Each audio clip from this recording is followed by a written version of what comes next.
chavismo funciona bajo un pacto de supervivencia criminal, un sistema donde la lealtad no es una virtud, es un arma de doble filo. La cohesión de este círculo cerrado se sostiene por tres fuerzas que operan como grilletes: el blindaje afectivo, la deuda histórica y el control forzoso.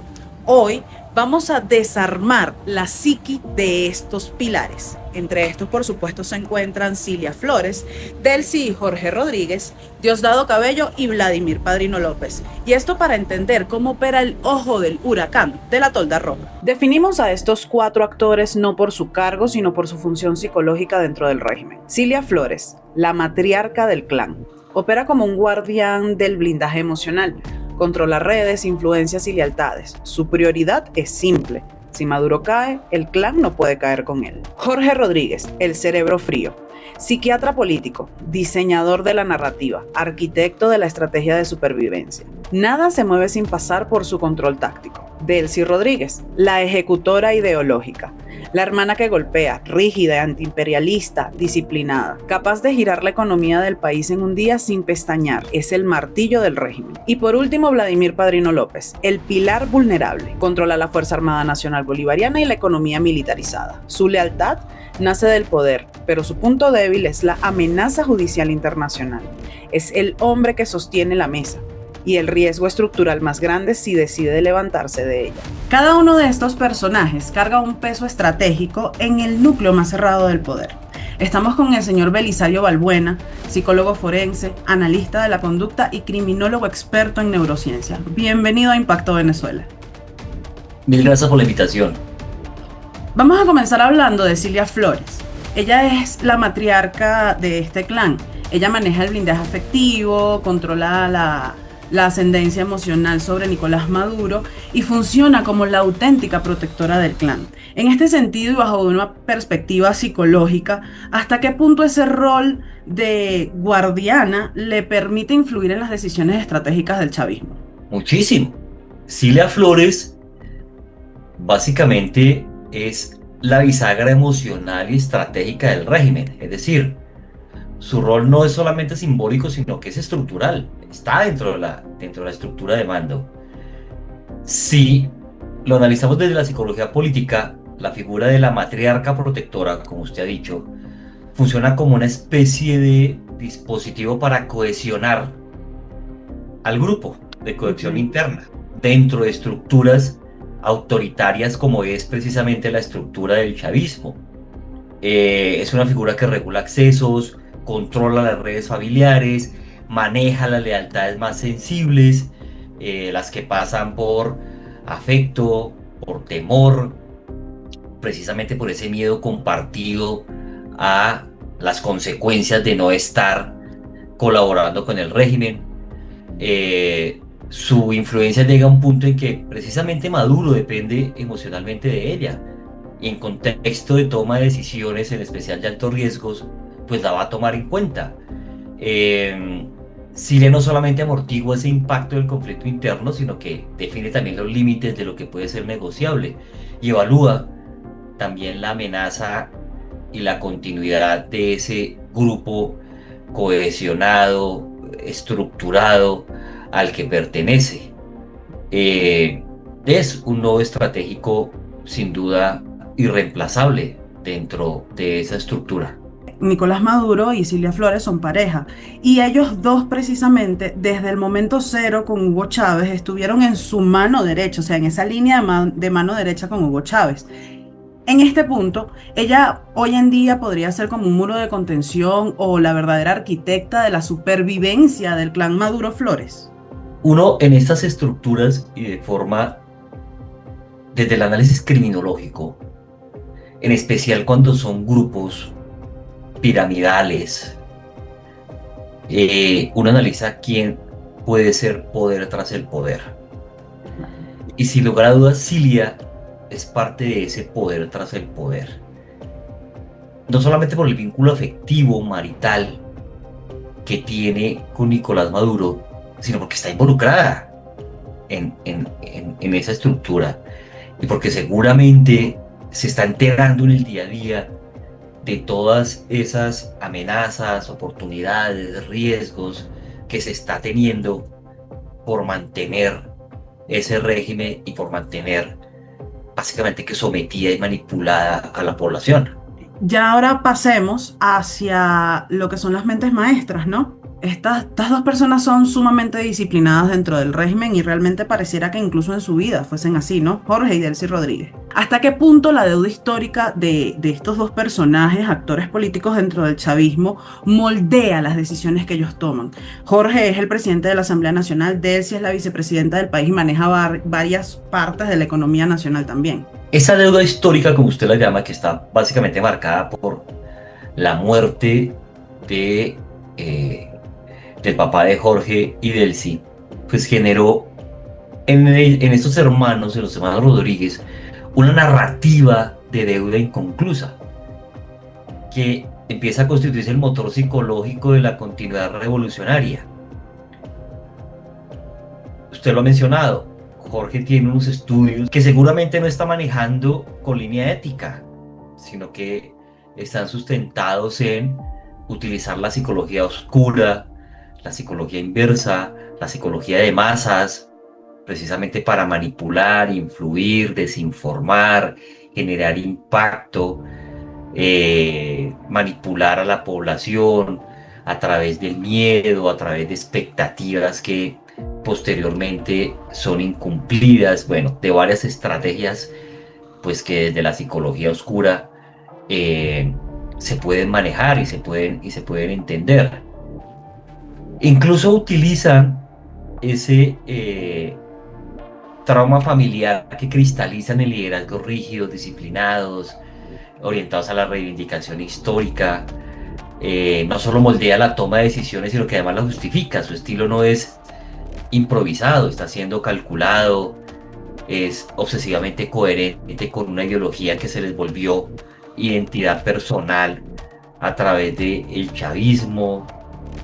Recuerden que no es solamente tomar temas de ideología comunista, socialista y tergiversarla, sino que ya implementaron esa ideología a través de lo que fue y de lo que sigue representando la figura de Hugo Chávez.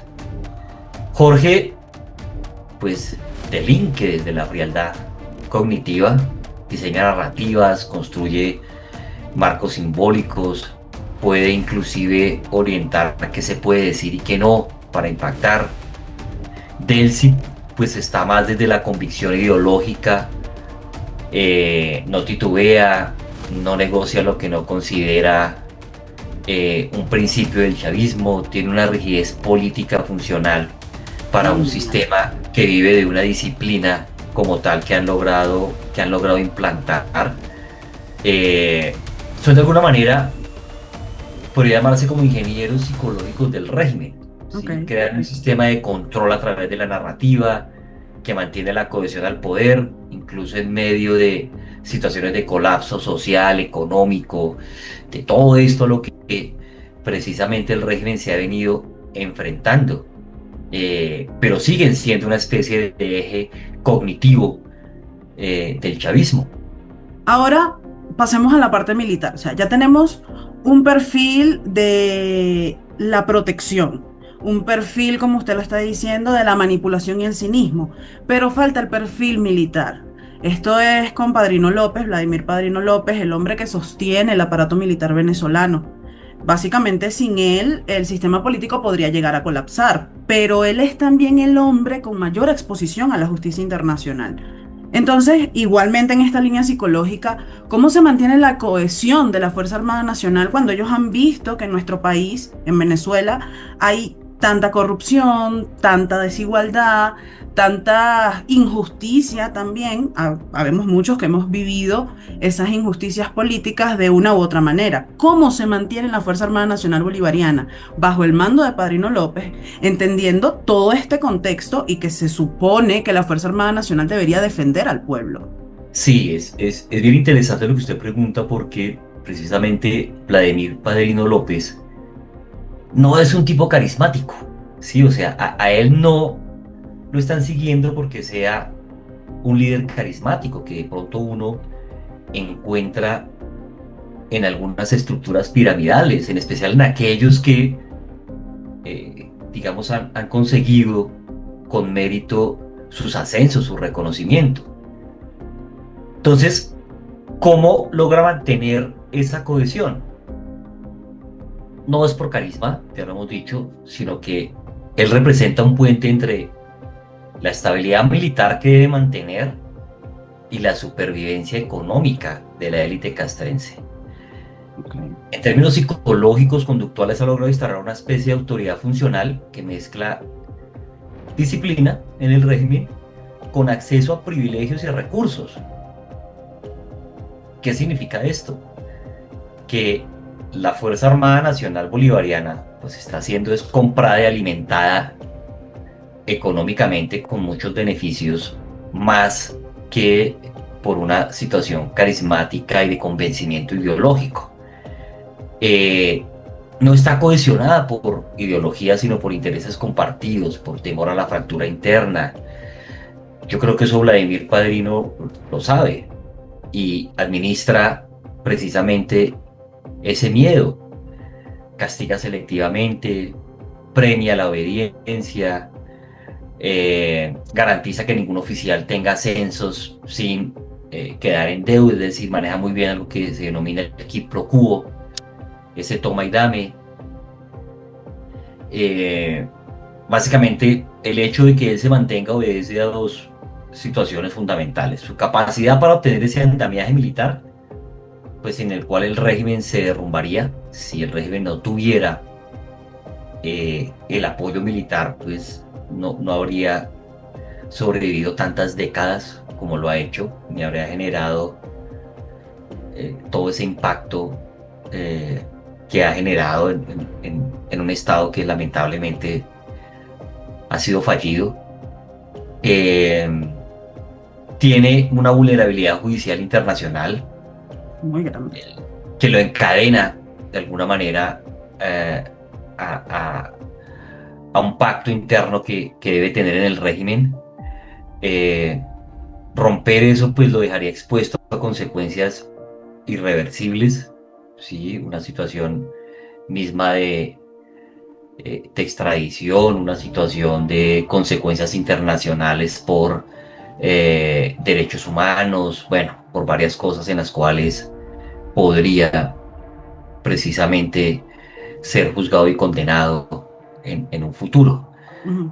Por eso mismo su lealtad no se explica por una convicción política, se explica por un miedo que maneja de forma estratégica, por ese toma y dame que hace con los mandos militares. Es una lealtad más de supervivencia, diría yo.